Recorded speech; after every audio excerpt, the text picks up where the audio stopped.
So my recommendation, another film that's it's probably a bit past its prime in terms of conversation. I never got round to watching it at the time when it came out. Wasn't that sold on it by the trailer, but then when I watched it, I was thoroughly surprised by how good it was, and I ended up really enjoying this film. It's The Heretic.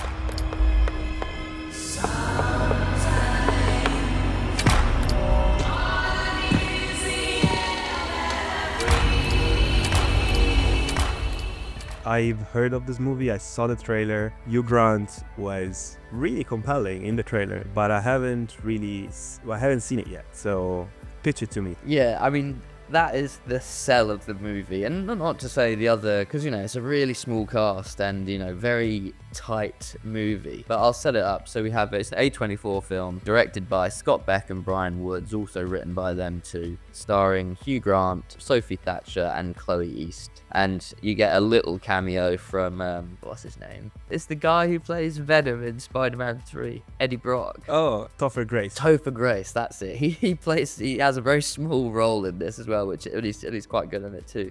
The film opens, we have these two young Mormon women, and they're sitting on a bench having a conversation about sex, and we learn a bit about their religion, and we learn that they're going around knocking on doors to try and get people into the Church of Latter-day Saints, and sort of sell people on the ideology of Mormonism. And it's not going very successfully. They're getting, we see they're sort of ostracized by the people around them, and they're a bit odd. And we see that, one of the last names on their list of houses to knock on is a man who is supposedly has expressed interest in joining the church, and they knock on his door, and he opens the door, and there he is. It's Hugh Grant. At the beginning, he's exactly how you expect him to be.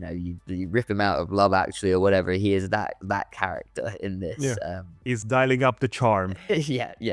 It then becomes a little bit of a cat and mouse game. They're trying to sell him on the religion, and it sort of works out that actually he is way more versed in not only Mormonism but all major religions than they are, and that really he's only brought them over there to kind of lecture them about how bullshit all religion is, basically. Nice. Yeah, it's really interesting concept, and there are some great monologues that he has throughout the film. Yeah, kind of classic. The girls are sort of find themselves trapped in this house, tensions building, things start seeming off at the beginning. We kind of understand that there's a sinisterness under this charm, and that sort of comes out slowly over time. Yeah, so kind of classic premise, and then once they're in the house, the rest of the whole film is all set within the house, and it just keeps ramping up as they sort of go down further. The house seems to be this never-ending basement levels, and it just keeps going further and further down, and we just keep descending down into the depths of this house and sort of descend into madness as we go down. Yeah, I don't know how much you know about this movie. I knew the premise. I saw the trailer. I knew that Hugh Grant was doing this very sinister performance. I knew that the directors were Scott Beck and Brian Woods, who have done, they are credited on the Quiet Place movie, the first one. Yeah, I think they were credited as writers on Quiet Place, yeah. Yeah, so I was definitely, and I am interested, and more interested now that I know more about the premise. A24 rarely disappoints. Yeah, it's almost become a genre in itself. Like, you're going to see the A24 movie. Yeah. It's this is definitely one of the good ones, because sometimes they can be a bit artsy, fartsy, and there's not actually much happening. Like, I don't know whether you ever watched The Lamb. No, I haven't seen The Lamb, but I was gonna ask, how does it compare to other recent horror thriller movies of this kind? I'm thinking like The Substance or Long Legs we mentioned earlier, or Barbarian. Yeah, for me it's up, because all those ones you've listed I thought were really good. I really love Barbarian. I thought Substance was brilliant. This is right up there with those. It maybe doesn't have as high heights as those films, or as big a shocks as Barbarian gets you. This one is you kind of know where it's going a lot of the time, but it's the performances and the writing. I think the way that some of these monologues, as I said, are so well written, and it's a really smart script. script, I think, until at the very end. It's the ending was a bit disappointing, but the majority of the journey to get us there was so interesting. Tensions very high. Yeah, and I thought also not only Hugh Grant, but the two young actresses, Sophie Thatcher and Chloe, used to give great performances in this as well. Yeah, I was gonna ask, like, does the performance work like throughout, or because it's interesting to see Hugh Grant doing roles like this. So, like, at any point was he not believable, or like, was it like pushing it a bit too far in the camp, or is it working all the way through? It's funny because I'm not a massive fan. I suppose I'm not a massive fan of those kind of movies that, like, rom-coms, that Hugh Grant was sort of more synonymous for. Yeah. So I've never been a massive fan of him as an actor. He's been good in things, but he's never like blown me away with a performance. So you've never seen it in Bridget Jones? I have. Wholly average, I thought. Oh my god! And I feel like he's hating every line that is coming out of his mouth in those movies. And I don't want to.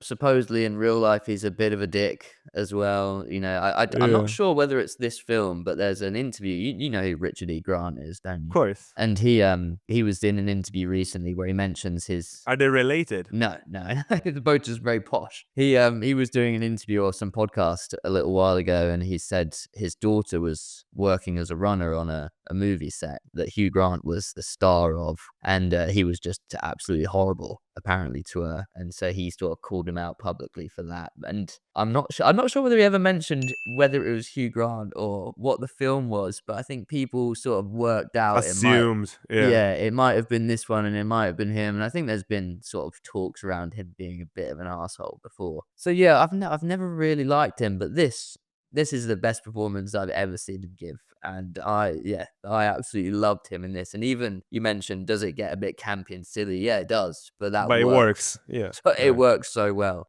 Yeah, so that's sort of my initial thoughts of the film. And so I'll go a bit more into sort of the details and some spoilery bits now. Let's do it. The girls go into the house. They're like, we'll start reading you some of the chapters from the Church of Latter-day Saints, the Mormon book. All right. And he's like, no, don't you worry, I've got one already. And it's got all these book notes in it and underlines. And he's like read it back to Forrest. And he starts schooling them on that. And he's like, oh, don't worry, my wife is in the next room. She's cooking a blueberry pie. And, they can smell this blueberry pie. And they're like, okay, because there's some rule that the two girls have that they can't be in a room with a man.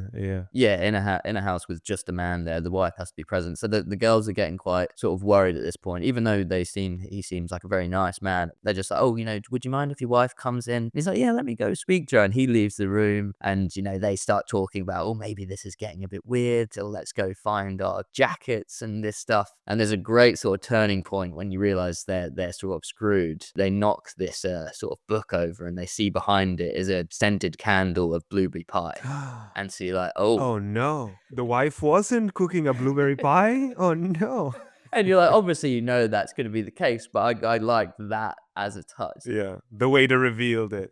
Yeah, and now the girls are sort of caught up with the audience. You're like, okay, this is there's something fishy going on here. And his house has some crazy like locking mechanism that it sort of is on this like clockwork timer thing, his front door. So they can't get out the front door, and because they asked to leave, and he's like, no, you just have to follow me down. We'll go down into my basement and you have to leave through the back. And it's like, all right, here we go. And the next floor down, he has basically his own little church. Oh. He's got all these church pews and all these paintings from all these different religions and all this iconography and symbolism. Then this is the moment where he basically just lectures them about all the religions and why they're all nonsense. And he has this great monologue about Monopoly. He gets out a Monopoly game and he's like, you all know this game, you know it well. This is what you believe to be the original. And then he pulls out this old game. I'm not sure whether it was called Monopoly. It might have had a different name. It was made by a woman who actually made the original version of Monopoly. Oh, this is a real thing. They're not inventing it for the movie. No, this is a real thing. And he's like, this is the one that we all know. And it's like kind of classic, like many things. You have the real inventor and they get ripped off by somebody and they become more successful and become synonymous with the creation of that thing. And he's got this old version of Monopoly, which is the original. And then he's got what we know as Monopoly. And then he's got all these like limited edition spin-off versions of Monopoly. Is obsessed. And he lays them all out, and then he puts the religious books, the Torah and the Quran and the Bible, all underneath where they sort of align with these games. And because some of these religions are older than others, and all the stories cross over and have very similar beats, if you want to say that. They're all sort of copying each other in a way. Yeah, they are the same story, the same myth, kind of like repurposed through religion, through belief. Yeah. And this analogy was just amazing. And it's probably like a 10-15 minute monologue he just goes on as the girls are just there, petrified, sitting on these church pews in front of him in this altar, this altar of Monopoly. Yeah, it's so fascinating. It's something I've always been interested in, like The monomyth. yeah, and like looking into where religion comes from. He even there's always this, whenever I've had that conversation with people throughout my life, I always reference the Egyptian mythology is exactly the same as Christianity. Like the sun god Ra is resurrected and has the same story as Jesus, and just that alone kind of proves that these are all just stories. The hero with 1,000 faces. Yeah, of course. So I thought that was fascinating, and it really sort of resonated with me as an interesting topic to delve into. And then you learn loads of stuff, as his characters talking about all these other religions and how they rip off each other. And he's trying to get them, he gives them an option of 2 doors. And he's like, if you still have your faith in your religion, go through this one. If you don't, if you've lost your faith, you go through this one. And they go through, and then they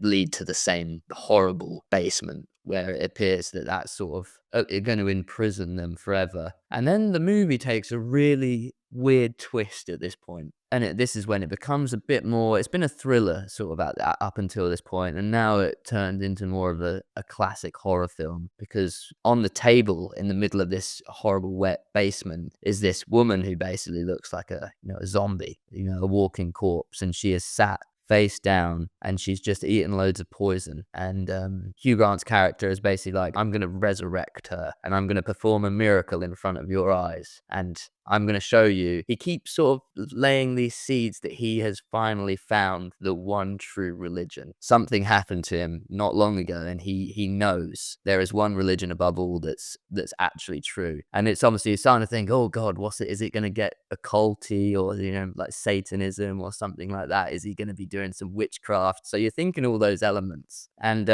really it's a bit more sort of, I suppose, intellectual than that. Okay, interesting. I like that when it's not just, oh, it's the devil, it's making me do this. Exactly. It's exactly where I thought it was going to go, which I was still on board for that ride if it was going to be that kind of story. But yeah, takes a turn, and it's actually more about he's playing these games with them to try and get them to believe in this ideology he's created. Oh. And because it's all about him proving that, hey, you're just silly and naive, and that's why you believe in Mormonism, and I'm going to prove to you that all belief systems are bullshit and they can be presented to you in a way that's believable. But my belief system is the best one. Yeah. It's almost like it's an heresy of some kind. Oh, that's the name of the movie. There you go. And there's some really cool visual stuff this film does. It kind of has that, do you remember in Hereditary where we get a lot of shots framed around these model houses? Of course. Love those. Yeah, because Hugh Grant, it doesn't really play much into the story in a sense. It's just more of a visual entertaining thing to do. He has this model of his own house up on his office space, and occasionally as he's like moving them around, these 2 girls, as like pieces on a puzzle board as they move into the different layers of his house. Mm-hmm. And then we'll, the camera will do a nice tracking shot and pull us into that room in the model, and then we'll quick cut into the actual room in the house. So yeah, there's some really interesting visual things they're doing here. Once you know the mystery, once the girls solve the mystery of what's happening, the film becomes a little bit less interesting, and it becomes a bit more like, classic kind of slashery, like horror film. Oh, we have to just run and escape this place, and gets a little bit contrived in how they go about it. But on the whole, I thought this was great. I was really surprised by how much I enjoyed this film. Nice. Yeah, I think I'd highly recommend it. I'll check it out, but I don't think it's still available on streaming. It is on digital, like you can buy it it on YouTube. All right, I'll check it out. Yeah, I didn't want to. I almost didn't want to ruin too much of it for you, Tommy, because I think you should watch this. I think you would really enjoy this film. It's the kind of I will watch it. intellectual horror thrillers that we do really enjoy. Also, not only do you get this crazy tirade about Monopoly, Hugh Grant's character goes on this like tirade about Jar Jar Binks. Oh, And he's doing Jar Jar Binks impressions, and he's doing all these funny, silly voices, and you're like, well, that sounds stupid, but no, he pulls it off. that's something that I do almost every day in front of the mirror, like while I shave. So yeah. Yeah, this one probably gets like a 7.5 out of me. If it had stuck the landing at the end, then it probably would have hit that 8 mark. But majority of it was really good. Great performances all round. Really like tight, simple, well-made film. Nice. I'll check it out for sure. Scary. You figured it out yet?